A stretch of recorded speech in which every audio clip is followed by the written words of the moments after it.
দর্শক দেখুন, বিকাশদের বিরুদ্ধে বিক্ষোভ নিয়ে জমা পড়েনি হলফনামা। কুণালদের বিরুদ্ধে রুল জারি করলো হাইকোর্ট। ওই যে বিকাশ রঞ্জন ভট্টাচার্যের নামে এবং বিচারপতি বিশ্বজিৎ বসু তার নামে যেসব হয়েছিল কলকাতা হাইকোর্ট চত্বরে এবং যার ইন্ধনে হয়েছিল বলে অভিযোগ এসছে, সেই কুণাল ঘোষ, তো কুণাল ঘোষ সহ আরো যারা সব ওখানে ক্ষোভ বিক্ষোভ দেখিয়েছিলেন তাদের নামে মামলা হয়েছে। তো সেই মামলাতে হলফনামা জমা দেওয়ার কথা, কিন্তু আজকে যে হিয়ারিংটা হয়েছে সেই হলফনামা হাইকোর্টে জমা পড়েনি। যে ঘটনা ঘটানো হয়েছিল সেখানে প্রত্যেককে হলফনামা জমা দেওয়ার কথা বলেছিল কলকাতা হাইকোর্ট, কিন্তু আজকে হিয়ারিং ছিল, কিন্তু আজকে হলফনামা কেউ জমা করেননি, এমনকি কুণাল ঘোষ আবার আজকে ছিলেন আদালত চত্বরে, উনি ওখানে হাজির ছিলেন কিন্তু হলফনামা জমা করেননি। উনি আবার দেখছি যে একটা পোস্ট করেছেন অন্য একটা যুক্তি খাড়া করে, আমি দর্শক সেটাও দেখাবো। আর রুল জারি মানে কি তারও একটা ব্যাখ্যা দেবো। আগে আপনাদেরকে দেখাই যে কুণাল ঘোষ এই রুল জারি যেটা হয়েছে সেটা নিয়ে কি পোস্ট করেছেন ওনার এক্স হ্যান্ডেলে। দেখুন, হতে পারে রুল, আমি কিন্তু কুল। ঔদ্ধত্য দর্শক ভাবুন শুধু, একজনের সম্পর্কে কলকাতা হাইকোর্ট রুল জারি করেছে যে সশরীরে হাজির হতে হবে এবং হলফনামা জমা দেওয়ার যে বিষয়টা সেটা নিয়ে হইচই পড়ে গেছে মিডিয়াতে। তো সেটাকে নিয়েও একটা মাস্কারা করছেন কুণাল ঘোষ, মজা করছেন, ঠাট্টা তামাশা করছেন। হতে পারে রুল, আমি কিন্তু কুল, আমার কিছুই হবে না। বুঝতে পারছেন আদালতকে কি ধরনের উপহাস করা হচ্ছে? তারপরে দর্শক দেখুন উনি কি লিখেছেন। রুল কেন বলে রাখছি, আদালত অবমাননা মামলায় হাইকোর্টের মাননীয় তিন বিচারপতির বিশেষ বেঞ্চ বলেছিল আজকের মধ্যে জবাবি হলফনামা দিতে। আমার আইনজীবী বিশ্বরূপ ভট্টাচার্য এবং অয়ন চক্রবর্তী আদালতকে জানান হলফনামা তৈরি, কিন্তু বিশেষ কারণে জমা দেননি। যখন আর কি ওই পর্বটা চলছে তখন এটা বলা হয়েছিল, উনি নিজেই বলছেন। কারণটি হলো বিতর্কিত ঘটনাটি নিয়ে আদালতের নির্দেশে কলকাতা পুলিশ রিপোর্ট জমা দিয়েছে, তার কপি গতকাল রাতে পাওয়া গেছে। হলফনামায় তার কিছু উল্লেখ থাকা দরকার হতে পারে, হলফনামায় তার কিছু উল্লেখ থাকা দরকার হতে পারে, সেই কারণে আরেকটু সময় চান। মানে ওইসব রাতে কপি পেয়েছেন, এই পেয়েছেন, সেই পেয়েছেন, উনি আর কি সেটা বলতে চেয়েছেন হলফনামাতে আরো কিছু উল্লেখ থাকা দরকার হতে পারে, সেই কারণে আরেকটু সময় চাই। মানে ওই কপি দেওয়া কি বলতে চাওয়া হয়েছে তার ভিত্তিতে, কারণ কপি দেরিতে পেয়েছেন, গত রাতে পেয়েছেন, যেটা বলার চেষ্টা হয়েছে।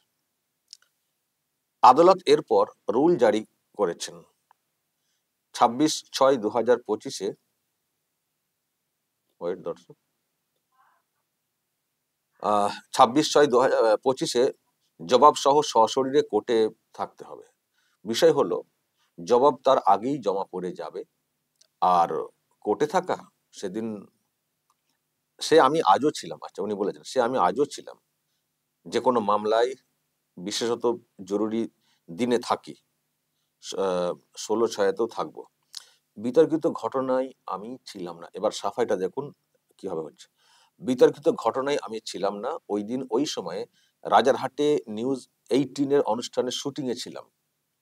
শুটিং এ ছিলেন, লাইভ হয়েছে কিনা জানি না, শুটিং এ ছিলেন। এখন ওই টাইমেই শুটিংটা হয়েছে নাকি নিউজ 18-কে পাকড়াও করা হয়েছে, মানে একটা মানে কারণ খুঁজে বের করার, কে জানে। কারণ নিউজ 18-এ যিনি আছেন বিশ্ব মজুমদার তৃণমূল কংগ্রেসের খুবই ঘনিষ্ঠ এবং মমতা ব্যানার্জির একেবারে ছায়া সঙ্গী, যেখানেই উনি যান সেখানেই বিশ্ব মজুমদার। ফলে এটা একটা নতুন কারণ তৈরি করা হয়েছে কিনা, ডকুমেন্টেশন যেটা সেটা করা হয়েছে কিনা কে জানে। এই কথা কিন্তু হাইকোর্টেও বলা হয়েছে। আমি হিয়ারিংটা শুনছিলাম যে আমি ওই সময় ছিলাম না, তো আমি তো ওই সময় নিউজ 18-এ একটা ইন্টারভিউ ছিলাম, কিন্তু ওখানে ওটা শুনলাম না যে লাইভ টেলিকাস্ট হচ্ছিল। লাইভ হলে তবে আপনি জানতে পারবেন ওই টাইমটা, যদি লাইভ না হয় আগে পরে কখনো আপলোড করা হয়, তো কি করে বুঝবেন যে ঘটনার সময় উনি ইন্টারভিউ দিচ্ছিলেন? কি করে বুঝবেন? এবার কোথায় একটা ইন্টারভিউ করে এখন কি ম্যানেজ হচ্ছে, ডকুমেন্টেশন অনেক তো হয়, মামলাকে মিসগাইড করার জন্য অনেক সময় কিন্তু এগুলো হয়। কত কে দেখছেন তো এখানে কিভাবে সব ডকুমেন্ট তৈরি করা হয়েছে, সব দেখছেন তো মামলাগুলোকে লড়ার জন্য। তো এগুলো আমি কি করে বিশ্বাস করব?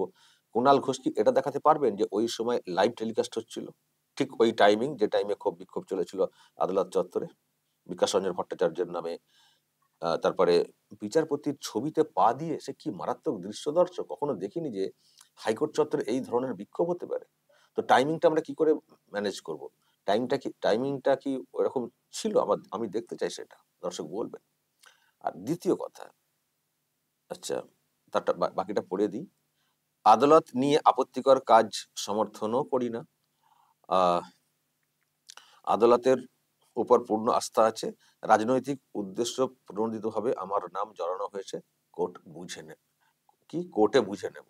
বাপরে বাপ, কোর্টে বুঝে নেব। যেটা বলছিলাম দর্শক, যে এটা কি ম্যানিপুলেট করা হয়েছে? ওনা ওনা ওই সময় উনি অন্য কাজে বিজি, একটা সাফাই দেওয়ার জন্য, যুক্তি খাড়া করার জন্য সেই নিউজ এইটি। হুম। দ্বিতীয় কথা, আপনি থাকতেই পারেন, অন্য চ্যানেলের অন্য প্রোগ্রামে, যদি লাইভও থেকে থাকেন। তাতে যে কারণটা দর্শানো হচ্ছে, যে কারণটা বলা হচ্ছে আপনার যোগের, তাতে কি এসে গেল? তাতে কি এসে গেল? যেটা বলা হচ্ছে যে ডিরেকশন দেওয়া, যে যাও আদালত চত্বরে এই করো সেই করো, বিকাশ রঞ্জন ভট্টাচার্যের নামে স্লোগান দাও, বিচারপতি বিশ্বজিৎ বসুর ছবি পা দিয়ে এ করো, দূর হাঁটো স্লোগান দাও, এই যে কথাগুলো বলা হচ্ছে, এখানে বলা হচ্ছে যে এটা কুণাল ঘোষের ইন্ধনে হয়েছে। ফলে যখন ঘটনা ঘটছে তখন কুণাল ঘোষকে ওখানে থাকতেই হবে এমন তো কোনো ব্যাপার না। সেখানে থাকতে হবে এমন তো কোনো ব্যাপার না। সারাদিন কি ওই নিউজ এইটির প্রোগ্রামে ছিলেন? কত ঘন্টা প্রোগ্রামে ছিলেন? কত ঘন্টা? আর ওখানে ক্ষোভ বিক্ষোভটা কতক্ষণ দেখানো হয়েছে? কতক্ষণ ছিলেন? এটা তো বলা হচ্ছে ইন্ধন, মানে ইন্ধন দেওয়া, ডিরেকশন দেওয়া, এটা করানো ইচ্ছে করে কুণাল ঘোষ ইন্ধন দিয়েছেন, এটাই তো অভিযোগের মানে কথা বলা হচ্ছে। তো সেখানে ওই সময় কোথায় আপনি নিউজ এইটিনে ছিলেন? ফোন তো আপনার কাছে ছিল, বা আপনি হয়তো প্লট সাজিয়ে দিয়ে এটাকে সাফাই দেওয়ার জন্য ওইরকম একটা প্রোগ্রামে নিয়েছিলেন। আমি জানি না দর্শক, আবার বলছি, নিউজ এইটিনটাকে ধরে মানে একটা ডকুমেন্ট তৈরি করার চেষ্টা হচ্ছে কিনা, নিজেদের লোক যেহেতু ওখানে আছেন। আমি এখনো একেবারে অবিশ্বাস কিছু করছি না নিউজ এইটিনকে, কিন্তু তবুও ওখানে যারা আছেন দায়িত্বে, সহজে বিশ্বাসও করতে পারি না, ওখানকার এডিটরের যা ভূমিকা আমরা দেখি। আর দ্বিতীয় কথা, যদি ওটা সত্যি হয়েও থাকে, তার সঙ্গে ওই যুক্তিটা কি করে যায়? আপনি তো জাননি, সে তো বলাই হচ্ছে আপনি জানেন, আপনি স্পটে ছিলেন না, এটা তো তখনই বলা হয়েছে আপনার ইন্ধনে হয়েছে।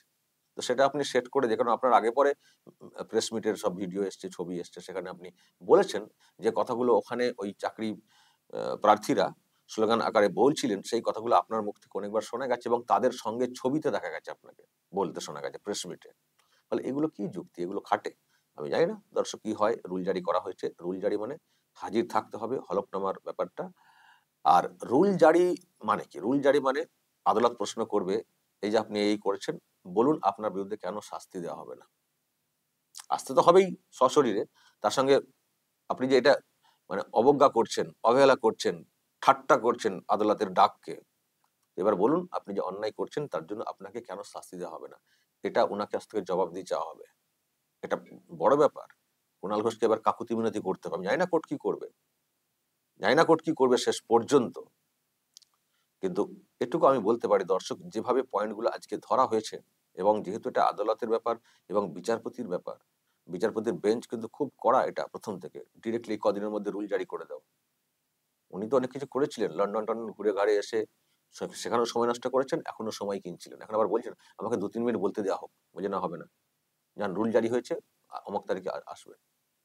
তো সেদিন এখন কি হয় খুব দেখা রয়েছে লাইভ টেলিকাস্ট, যে উনি কি সাফাইটা দিচ্ছেন, আর যে সাফাই এই নিউজ এইটিনের ব্যাপারটা বলা হচ্ছে সেটা কতটা যুক্তিযুক্ত, সেটাও দেখতে হবে। আমরা চাই আদালতকে যেভাবে উপহাস করা হচ্ছে এখানকার শাসকের তরফ থেকে, তার একটা বিহিত হোক, তার একটা কঠিন সাজা হোক, যাতে যাতে এইরকম উল্টোপাল্টা বলার কেউ সাহস না পান। বা বিচারপতির ছবিতে পা দিয়ে লম্পঝম্প, বা যারা আইনজীবী রয়েছেন তাদেরকে ঘেরাও করে হাইকোর্ট চত্বরে একটা ওই রকম পরিস্থিতি তৈরি করা, এটা না। আর একটা কথা, মানে এটা যাতে না হয়, আর একটা কথা, এই যে পুলিশ পরে পরে নাকি রাতে, কাল রাতে না কবে দিয়েছে বলা হচ্ছে, রিপোর্ট কি কাল রাতে দিয়েছে, এটাও জানবেন, এটাও কিন্তু ম্যানিপুলেট করা। এটা কিন্তু হিসেব করে অঙ্ক কষে এই যুক্তি খাড়া করা হবে বলে, সময় চাওয়া হবে বলে কিন্তু এইরকম দেওয়া, শেষ মুহূর্তে, যাতে করে অভিযুক্তরা বলতে পারেন সময় পাইনি হলফনামা পুরোপুরি জমা দেওয়ার। সব পুলিশের ব্যাপারটা বুঝতে পারছেন তো?